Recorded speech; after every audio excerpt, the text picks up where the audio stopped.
Gidagsa sa mga Cagayanon ang gipahigayong People's Day sa Cagayan de Oro City Hall kagahapong adlaw. Apan pipilas sa mga milinya aron makapahimulos sa serbisyo sa LGU ang nakuyapan tungod sa dinutdutay. Ani ang report ni Cyril Chavez. Nangalipong og nangakuyapan na ang pipila ka mga individual. Human nagdinutdutay sa pila ang mga mitambong sa People's Day sulod sa City Hall grounds Huwebes sa buntag.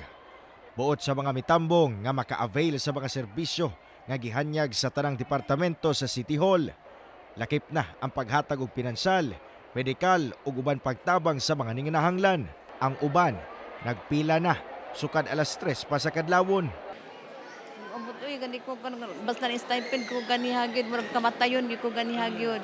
Ang kuaning katong akong kuan gani papel kay nagumot-gumot kay natumban-tumban kay hapit ako madusmo. Oh, di na ko mautro sir oy. Kanang naman siya sa kapoy pero kira at least namang yapoy makuha. Matod sa LGU, miabot sa 10,000 ka mga Cagayanon ang miabot sa City Hall aron makadawat og benepisyo. Sa inisyal nga ihap, 8 ka mga individual ang natalang nakuyapan apan minor incidents lang matud pa kini sumala sa CDRRMO. Well, nagdugang ta, nag-augment og manpower, nagpatabang ta sa itong mga department heads nga kung pwede, kung naa sila yung mga empleyado nga bakante, atong ipatabang sa ato ang mga verifiers, atong ipatabang sa atong mga interviewers, and atong ipatabang sa atong crowd control, no? Labi na atong mga uniform personnel, nanawag na ta sa Kokpo, nanawag na ta sa Task Force Oro, and nagdugang ta sa atong CDRRMD. Gipasalig sa LGU nga ilang paningkamutan nga maatiman ang mga miabot sa City Hall.